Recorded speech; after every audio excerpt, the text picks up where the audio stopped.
A listener note: this story contains adult content and language.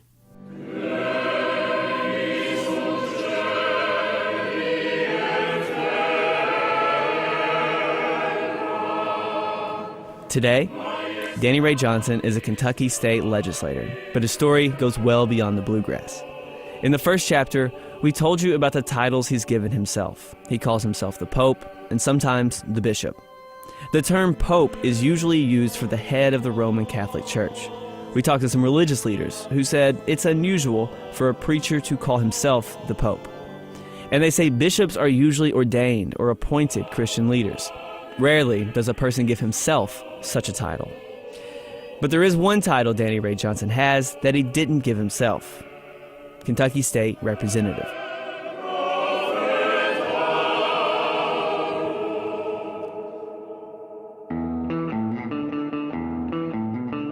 The guy is totally just a manipulator.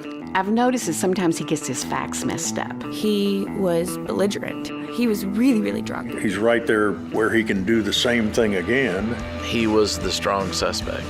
Everybody's talking about the seventh son in the whole wide world. There is only one. I'm the one. I'm the one. I'm the one. I'm the one. The one they call seventh son. You're listening to The Pope's Long Con, a 5-part investigation from the Kentucky Center for Investigative Reporting and Louisville Public Media. I'm Jake Ryan, and in this story, you'll hear from me and my colleague, R.G. Dunlop. Danny Ray Johnson was elected to the state legislature in November 2016 on the coattails of Donald Trump. He billed himself as a modern-day conservative hero. We've told you about Johnson's rise to political power, how he used lies and distortions to get the votes he needed to beat his opponent. Now, let's talk about where he came from. Here's R.G. Dunlop. On a Sunday in early June, preacher Danny Ray Johnson gave a sermon at the Heart of Fire Church in Louisville's Fern Creek neighborhood. Nothing unusual about that. Johnson preaches there almost every Sunday. Most of his sermons are streamed on Facebook. But in this one, he added some news. He was being investigated by a pair of reporters. All kind of things. I had some folks here yesterday asking me about some phone calls they had received from investigative reporters. It seemed likely he was talking about us. And amazing that folks want to know so much about me, you know. And then he said this. And I know that if you're like me, if you start trying to tell people how you got to where you are today, and you begin to try to tell them all the things you've been through, I think you would be like me, just better to leave a lot of it out. I don't want to even try to explain it. I don't want to try to tell you. You'd never believe it if I told you so. We didn't believe it, so we went looking for the truth. But Danny Ray Johnson wouldn't talk to us. So we flew to his hometown, Bastrop, in northeast Louisiana. I thought you were supposed to say clear crop. What's the matter with you? When we got downtown, we saw a large dead snake baking on the hot sidewalk. Holy moly! It's dead. You reckon? Yeah. I'm not a big snake guy. A block away at City Hall, we met the mayor, Arthur Jones. Hello, how you doing? Sir, how are you? Jones is 71. He grew up in Bastrop. He remembers the days of segregated schools. He also remembers a time when jobs in Bastrop were easy to find. Now, many of those jobs have disappeared. These days, 4 out of 10 Bastrop residents live below the poverty level. Barely 1 in 10 has a college degree. We are living in one of the poorest areas of the United States. This is where Danny Ray Johnson grew up. Remember, he bills himself as a former White House chaplain, 9/11 first responder, and as an ambassador with the UN. But when you ask the mayor of Bastrop about local celebrities, Johnson's name never comes up. You know, you're talking about people like Willie Parker, played pro football, Calvin Nat, played with the Utah Jazz, Bob Love, played with Chicago. But no Danny Ray Johnson. At Bastrop High School, the only trace of Johnson we found is his graduation picture in the 1979 yearbook.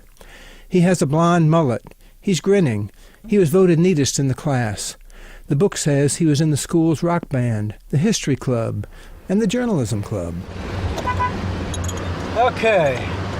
We leave the school and head down State Highway 139 to Washita Parish and the Swartz First Assembly of God Church. Gerald Lewis has been the pastor here for 50 years. He's cutting the grass. Pastor Lewis. Hey, bro. Y'all want to come in? Well, we don't want to stand out here in the sun. This was Danny Ray Johnson's church. Johnson says he started preaching as a teenager. We asked Lewis what he remembers. I don't know if I ever heard him preach or not. He didn't preach here? I don't remember him ever preaching behind the pulpit. Well, he sang. He's a good singer. On Sunday? Uh-huh. Wednesday, I mean, we had Sunday morning, Sunday night, Wednesday night. He was very involved in the church, and he did well. I mean, I have nothing against Danny. My memories of him at that time was he was a great young man, you know. Just, I considered him like a son. In fact, he was in my son's marriage ceremony. But one day, Johnson was gone. Lewis says he never came back to the church. He doesn't remember why. No, he wouldn't have just left here and went to another church. Lewis says he always thought Johnson wanted something bigger than Bastrop. Danny always had these dreams of doing something big, you know. Here he goes again writing. Danny just didn't get in there and work like he ought to. He wanted to go out and mingle with the people like a celebrity. With lots of unanswered questions, our next stop is to see Johnson's parents. He grew up right here. This house right here? Right here. Oh. We're a couple of reporters from Kentucky who showed up unannounced, asking lots of questions about their son. Jerry and Charlene Johnson are understandably guarded. You know, I'm just looking you in the eye and telling you, I don't know what you want to hear. Say what you want us to tell you. You know, I don't know what y'all trying to pick up on. They say they're still close with Johnson. Oh, we're close. Telephone close. We're very close, but but when you live that many miles away, you know what I'm saying. You just it's not like one living right next door to you. You know, you miss out on a few things. Right. They tell us more about one of Johnson's most curious claims. It's in the very first line of his biography on the church's website. It says Johnson was healed of blindness at age 7. He was just shooting a BB gun, and what did it do, glance off? It ricocheted back and hit him in the eye. Hit him in the eye. It was bad. The white and pupil ran together. It was red. His mother carried him to the doctor and also carried him to the revival that was going on, and the prayers that went up, and he got healed of the blindness. He sure did. So you all think it was the Lord healed him of the blindness? Oh, yes. Absolutely. Yes, that certainly was God.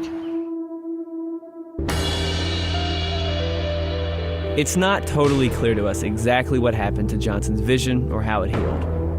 We do know Johnson went through some rocky times after high school. He was married, had a kid, got divorced 3 years later. He had some money problems and filed bankruptcy. He ended up in Kentucky in 1985. He started working at a church just south of downtown Louisville, and in 1987 he married his current wife, Rebecca Johnson. Most of what we know about Johnson's early life in Kentucky is from court documents, police records, and interviews with officials and people who knew him. And what we found tells a very different story than the one Johnson tells about himself. Shortly after he got to Louisville, Johnson landed in jail on his birthday. Court records say he cooked up a plot to torch his own Cadillac for insurance money.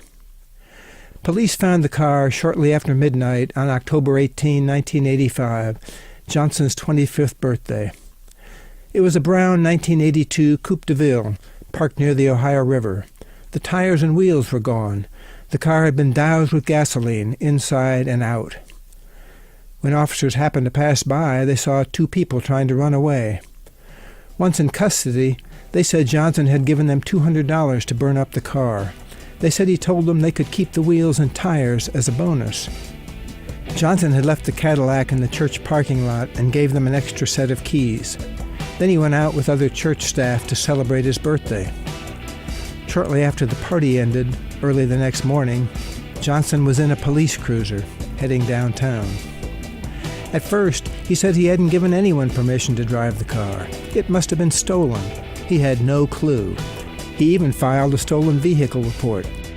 But when police read him his rights and told him his co-conspirators had confessed, he came clean. He'd willingly handed over the keys. He'd paid to have the car destroyed. He was hoping to collect on the insurance because he was about to go broke. Johnson owed more than $10,000 on the car, which also needed repairs totaling thousands more. This wasn't the first time he'd had money trouble. Remember, he'd filed for bankruptcy in Louisiana several years earlier. Johnson was eventually indicted for complicity to commit arson and making a false police report. He went through a diversion program, and the criminal charges were dismissed. The woman Johnson paid to carry out the plot was a 31-year-old member of his church named Sharon Stubbins. She's now 63. She lives in a modest apartment in southern Indiana. We knocked on her door, hoping to find out what she remembered. Hello. Who are you? Miss Stubbins. Before he married Rebecca Johnson, the Pope was close to Stubbins, at least in one respect. Do you remember going on dates? Where y'all went for dates or anything like that?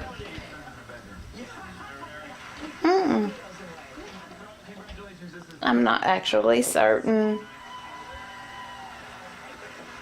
that we were, like you would say, dating as far as at a restaurant or anything. I don't think so. Did y'all just like hang out, go for drinks or something like that? Don't think we did that either. It was more of a personal, like a sexual thing? Just hook up. Yep. In the last chapter, we told you about Johnson's habit of putting racist posts on his Facebook page. Sharon Stubbins is black. Was there any sign or indication from him then that about his beliefs about race? It couldn't have been if he was screwing me. What? Stubbins didn't want to talk much about the incident that landed her and Johnson in trouble, but she looks back on it with regret. She hasn't talked to him since they got arrested more than 3 decades ago, but she's heard about his rise to political notoriety and his online racism. He's just stuck on stupid. Years later, in a lawsuit, he'd be asked about the car again, and again Johnson would lie. His story this time, when the Cadillac came up missing, he didn't know what had happened to it. He said it had been vandalized. This time he was under oath.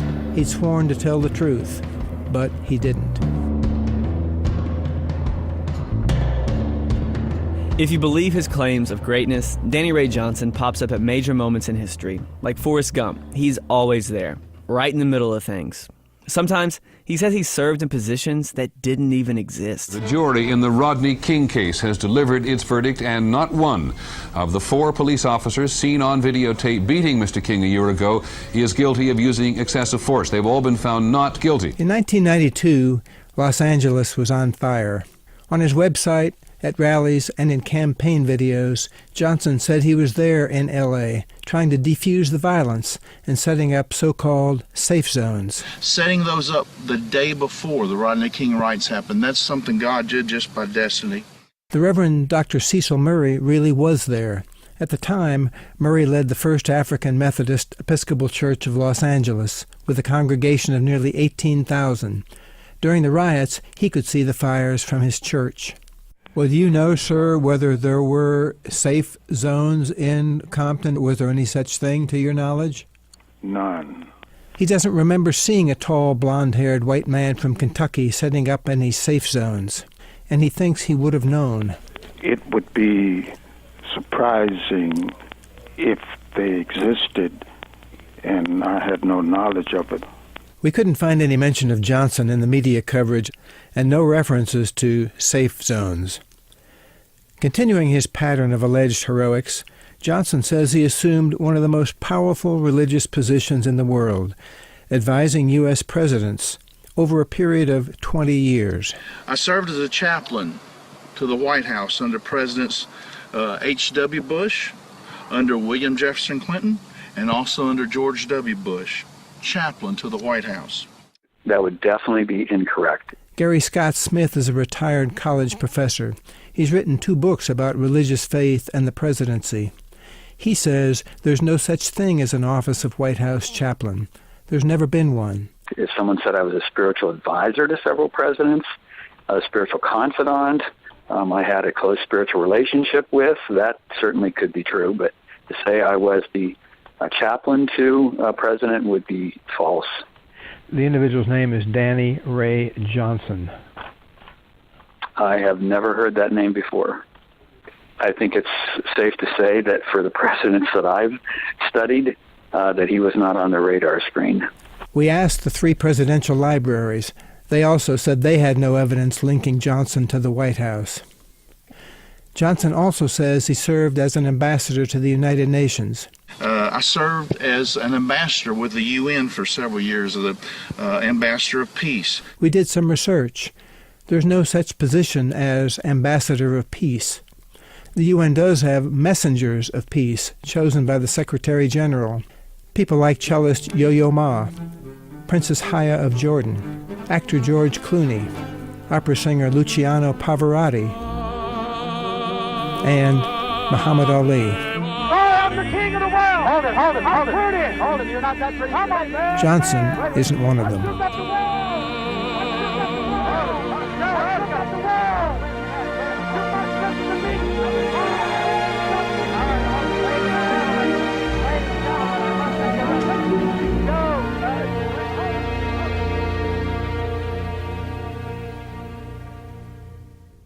One of Johnson's favorite stories is about his role in the aftermath of 9/11. It's obvious, I think, that there's a second plane just crashed into the World Trade Center.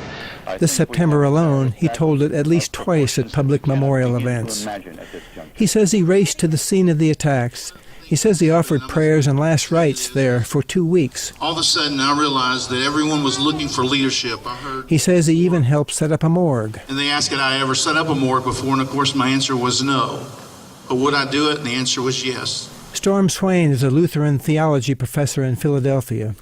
She wrote a book about chaplains at Ground Zero.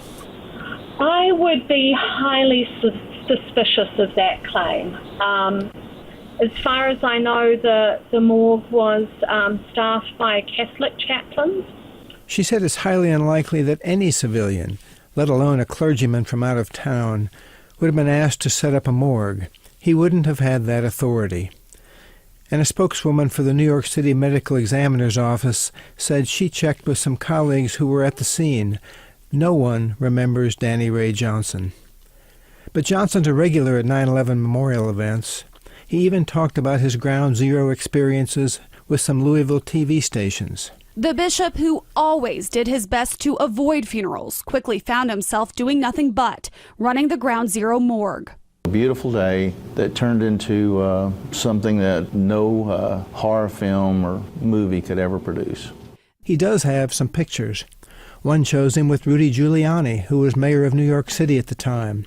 The photos seem to show that Johnson was at least in New York. What he actually did there, we're not so sure about. I was the minister and pastor that did last rites and blessings for all of those that came out of the towers. I live 9/11 every day of my life. That part's true. 9/11 is part of Johnson's everyday life. That's because he gets workers' compensation from the state of New York. There's no record of Johnson living or working in New York any other time, so we believe his workers' comp benefits are related to 9/11. How do we know Johnson is drawing workers' comp? He had to fill out some financial disclosure forms when he ran for office in 2016, and again after he was elected. Both forms show workers' comp as his only source of gross income. To be eligible for benefits, you have to have worked in rescue, recovery, and cleanup after 9/11 and have been injured or gotten sick as a result of that work. The disclosure forms don't say how much workers' comp Johnson is getting, and New York workers' compensation files are private. So we weren't able to find out exactly why he is getting workers' compensation or how much he gets. To recap, it's fairly likely that Johnson was in New York City on 9/11. He's got photos and lots of stories. But is he really the 9/11 hero he claims to be? The people we talked to doubt it, and they don't like how Johnson uses the tragedy to puff up his own persona. I, like so many, am a victim of what happened and what's happened afterwards, not just the thousands that were lost that day, but now the 100+ a year that die because of all the fallout from the towers at the World Trade Center. Storm Swain, the professor who wrote the book about 9/11 chaplains, says even the way he talks about 9/11 is unusual. If you we were involved in ministry at Ground Zero, I think that's just fine to say that. But the way that he's presenting it is makes the focus on him rather than on the incident, and most involved there don't make it about themselves.